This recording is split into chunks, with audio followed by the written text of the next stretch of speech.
Um defeito de cor. Capítulo 8. Continuação. A Rua do Ouvidor. Eu comprava livros do outro lado da Rua do Ouvidor. Digo outro lado porque morava do lado da praia, perto da Praça do Mercado, junto das casas mais simples e do ar impregnado com o cheiro de peixe, hortaliças e alagadiços, das lojas de carne seca, toucinho e quinquilharias baratas. Ou seja, do lado pobre. Mas, assim que atravessava a quina com a rua direita, a Ouvidor se transformava. Diziam que era a França brasileira, um deslumbramento como eu nunca tinha visto e nunca voltei a ver. Era nos momentos em que a cidade oferecia coisas que me deixavam feliz que eu tinha mais esperança de que você estivesse nela, para que também pudesse conhecer aquele tipo de felicidade. Mas era só eu pensar nisso para que a tristeza aparecesse, e a culpa que nunca me abandonou. A de, por egoísmo de querer cuidar apenas de mim, ter deixado você virar escravo. Eu queria ter passeado com você em frente àquelas vidraças, como o Homicias fez comigo, contando sobre os lugares, as pessoas, as lojas, as casas. Em geral, as lojas tinham 2 ou mais portas, uma que ficava para o acesso dos fregueses e as outras eram fechadas de alto a baixo com anteparos de vidro grosso e transparente, através dos quais vi coisas que nem imaginava que existiam. Eu ainda me lembrava, admirada, do que tinha visto no solar da Sinhá Filipa ou dos ingleses em São Salvador, mas não havia modo de comparação. A começar pelas liteiras e carruagens ricamente decoradas, carregadas por pretos ou puxadas por cavalos, que iam parando de porta em porta, nas lojas, carregando os mais elegantes senhores e as mais distintas senhoras. A maioria dos estabelecimentos pertencia aos franceses, que passaram a ser recebidos quando o rei resolveu fundar o Instituto de Artes em São Sebastião do Rio de Janeiro. O Homicias contou que mesmo os mais ferrenhos republicanos, se tinham alguma admiração pela arte, também admiravam o Dom João VI. Em nome da boa arte, ele se esqueceu da rinha com os franceses, porque tinha sido por causa deles que toda a família real foi obrigada a fugir para o Brasil. E quando quis montar o melhor instituto de arte em terras brasileiras, foi aos franceses que recorreu, por serem os melhores artistas do mundo na época. Atrás dos artistas seguiram os comerciantes com os produtos, as modas e os modos franceses. Aliás, o francês era a única língua falada nas casas de modas para senhoras, e as brasileiras logo trataram de aprender. No início do trecho rico, na quina com a rua direita, já havia de um lado uma modista, por onde as mulheres começavam a sua peregrinação, e do outro uma charutaria, onde os homens esperavam por elas. Lembro-me particularmente de alguns estabelecimentos, como o Jornal do Comércio e da loja de papelaria do Sr. Passos, de que já falei. Mas havia outras igualmente interessantes, ou até mais, como a confeitaria Chanceler, instalada onde antes já tinha sido ponto de 3 irmãs de Minas Gerais, doceiras famosas que abasteciam as grandes recepções nos solares e até mesmo na corte. Havia outros cafés e tabernas, onde se reuniam fazendeiros, políticos, jornalistas, mademoiselles, boêmios e artistas, mas nenhum tão famoso quanto o Chanceler, que oferecia refrescos, cajuadas, águas imperiais e gasosas, lanche, gelados, chás, biscoitos, petiscos e ceias feitas sob encomenda, que também podiam ser servidos em uma saleta reservada nos fundos. Até o imperador Dom Pedro I já tinha comparecido a tais ceias, em companhia de um amigo chamado Chalaça. No início eu tive vergonha de entrar na confeitaria, mas, Dia após dia, passando em frente e olhando as tentações por trás das vidraças, perdia a vergonha e entrava para comprar um doce sempre que tinha dinheiro sobrando. Não eram melhores que os doces das freiras da Bahia, nem tão bonitos, mas havia muitos sabores diferentes, com receitas francesas. O imperador também frequentava outras casas da Rua do Ouvidor, em horários reservados somente para ele, e alegrava os vendedores com os generosos quinhões. Dizem que ele também frequentava serões em algumas casas que não tinham boa reputação, como um enorme sobrado de 3 andares que ficava quase na quina com a Rua dos Ourives. Lá moravam 4 francesas que, à luz do dia, forneciam flores de seda para a florista Madame Finot, e à noite recebiam distintos cavalheiros para luxúrias e diversões. Na primeira vez que passamos em frente à loja da Madame Finot, saía de lá uma alegre malta de estudantes, que o Homicias disse serem os formandos da escola de medicina, que tinham por costume oferecer ramos de cravos aos mestres e às pessoas importantes que compareciam à cerimônia de formatura. Olhando a vidraça, fiquei encantada com a delicadeza do trabalho da florista, que fabricava e vendia flores de seda, de penas de pássaros, de asas de borboletas e até mesmo daquela pele fininha que fica por dentro das cascas dos ovos. A maioria das flores era para enfeitar o colo ou os cabelos das mulheres, mas havia também trabalhos como leques e quadros, e elegantes arranjos de flores de verdade. Dentro da loja, vi uma mulher que o Homicias confirmou ser a Madame Finot, e comentei que não entendia como uma pessoa tão feia podia fazer coisas tão bonitas. Ele riu e disse para eu observar as floristas, as jovens raparigas que ela contratava nem tanto pela habilidade, mas principalmente pela beleza. Elas eram um chamariz para a loja, e havia grande rotatividade, porque muitas acabavam arrumando bons casamentos, ajudadas pelo treinamento e pela educação dados pela florista. Havia também uma outra loja, da qual não me lembro o nome verdadeiro, pois era conhecida apenas como Loja das Judias. Era uma loja de modas e acessórios para senhoras, mas muito mais frequentada pelos homens, pois as 3 atendentes judias eram mestras em atrair fidalgos endinheirados e fazer promessas com olhares, sorrisos e gestos, deixando que eles gastassem mais do que pretendiam, para depois negaciar. Havia até aposta entre eles sobre quem conseguiria ir mais além, ou seja, tirar as judias de atrás do balcão.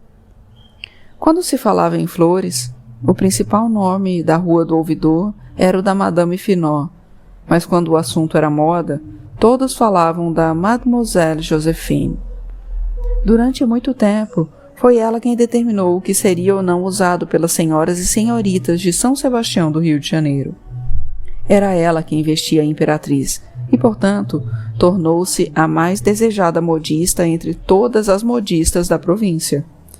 Diziam que podia cobrar o que quisesse, porque as filhas e esposas usavam de todos os recursos para convencer pais e maridos de que, se não usassem vestidos feitos pela Mademoiselle Joséphine, seria melhor que nem saíssem de casa.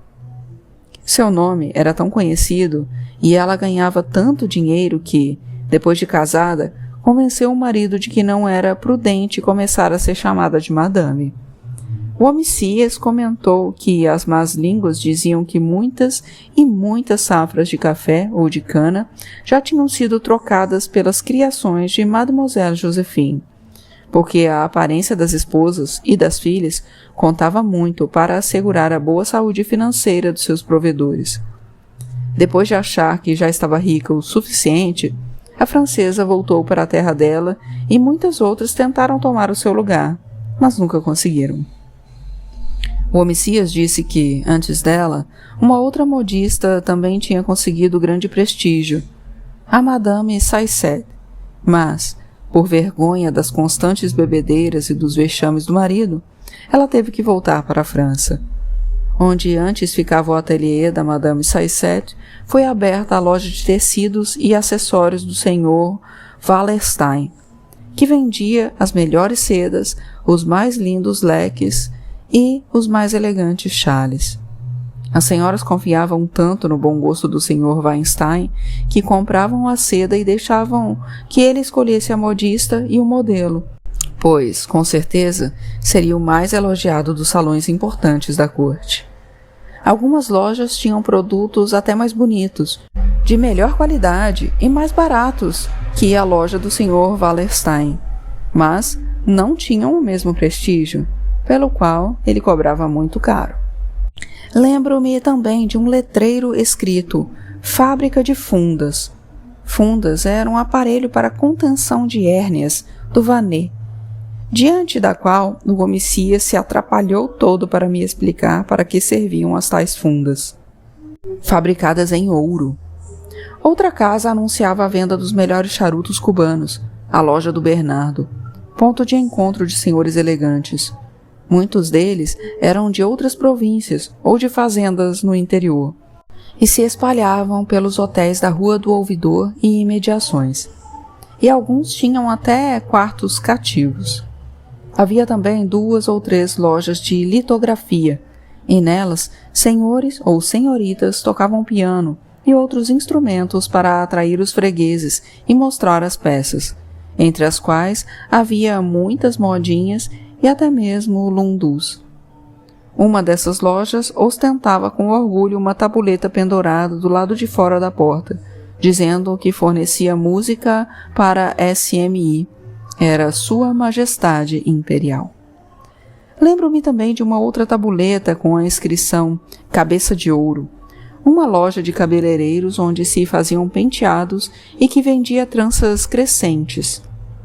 Mas não era muito famosa, porque nenhuma outra loja do gênero em São Sebastião conseguia superar a Desmarais, que dava gosto só de passar em frente à porta. A loja dos Desmarais também vendia perfumaria e artigos para o toucador de homens e mulheres, dos mais cheirosos. Passar em frente àquela loja era um presente para o olfato, com suas vidraças cheias de produtos para cabelos, barba e pele, na forma de essências, sabonetes, vidrinhos e lencinhos de cheiro, óleos, pastas, escovas, esponjas, adornos de toucador, apliques e muitas outras coisas.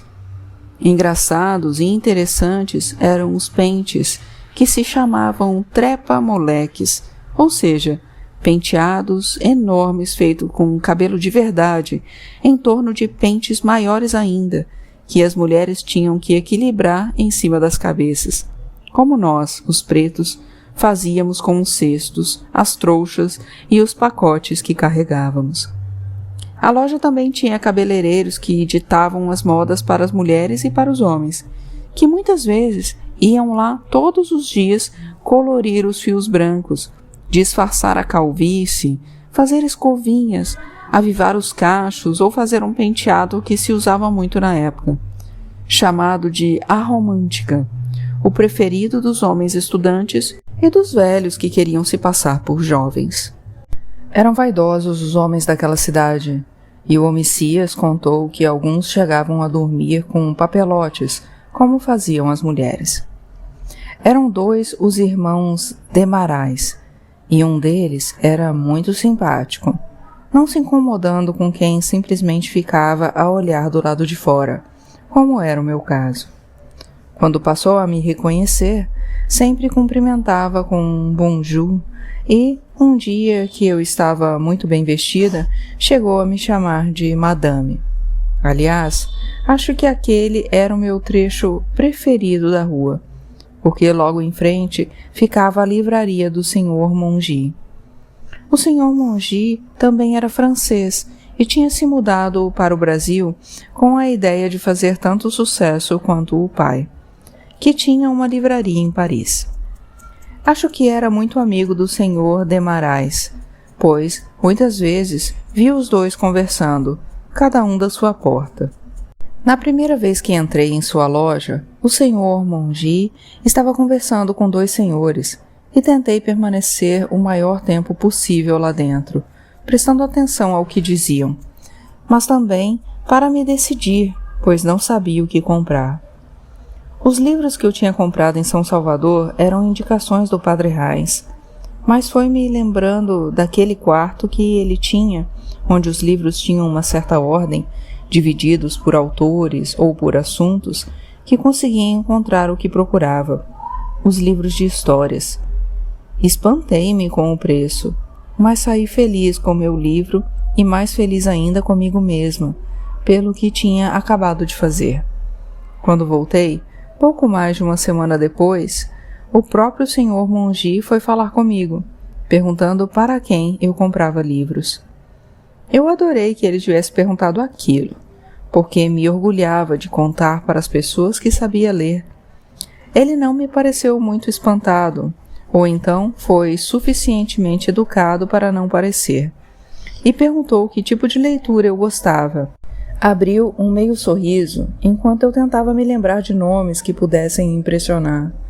Depois falou muito bem e perguntou se poderia me indicar alguma coisa. Para mim, não havia a melhor ideia, mas ele disse que seria difícil encontrar livros com histórias se eu não aprendesse o francês, a língua usada na maioria dos livros da loja. Conseguiu encontrar um bonito exemplar de O Engenhoso Fidalgo, Dom Quixote de la Mancha, feito em Portugal, que a dona Balbiana até interrompia o serviço para me ouvir lendo, por falar das terras do seu saudoso Rouen. Tal livro fez enorme sucesso, apesar da grossura, e tive que lê-lo 2 vezes seguidas, enquanto todos queriam dar palpites na vida do imaginoso fidalgo e na do seu escudeiro. Foram discussões muito animadas, e voltei à livraria para pedir ao senhor Mongi que conseguisse mais livros como aquele. Contei que costumava frequentar alfarrábios em São Salvador, e ele me falou com muita consideração de um alfarrabista que até poucos anos atrás tinha loja onde então funciona o Café e Restaurante de Londres, ali mesmo na Ouvidor. Se não me engano, o nome do alfarrabista era Albino, de quem o senhor Mongi havia inclusive comprado livros antigos e folhetos de assuntos que lhe eram interessantes, e mais uma porção de coisas que de nada serviam, só para ajudar o velho quando ele teve que fechar a loja por motivo de doença. A loja do senhor Albino tinha sido muito frequentada por estudantes, pois oferecia as publicações a preços mais baixos, edições encadernadas e em brochura. Eu mesmo adquiri do senhor Mongi um dos livros que ele tinha comprado do senhor Albino, os que ficavam em uma saleta no fundo da loja. O livro tinha sido escrito por um padre com uma alcunha bastante interessante, Padre Perereca. O senhor Mongi disse que, muito tempo antes de fechar a loja de livros, o senhor Albino já estava cego e bastante surdo, mas mesmo assim fazia questão de ajudar no atendimento aos fregueses. 2 rapazotes trabalhavam com ele, que perdia a paciência se eles não conseguissem encontrar o que era solicitado, quando então recorria a uma buzina e colocava no ouvido, onde pedia que o freguês repetisse o pedido. Depois de entender, e não se esqueça de que era cego, o senhor Albino ia certeiro até o lugar onde estava o livro, tendo às vezes que subir em uma escada para alcançar as prateleiras mais altas. O incrível era que, com uma breve passada de mãos pelas lombadas, ele sempre acertava. O senhor Mongi tinha presenciado várias vezes fatos como esse, verdadeiras demonstração de amor aos livros e de boa memória, de muita leitura e observação. Passei horas agradáveis com o senhor Mongi, que também era curioso para saber da minha vida, das minhas lembranças da África, da Bahia e do Maranhão, e disse que daria um bom livro. Vai ver, ele tinha razão, porque acho que é exatamente isso que estou fazendo agora. Um livro só para você.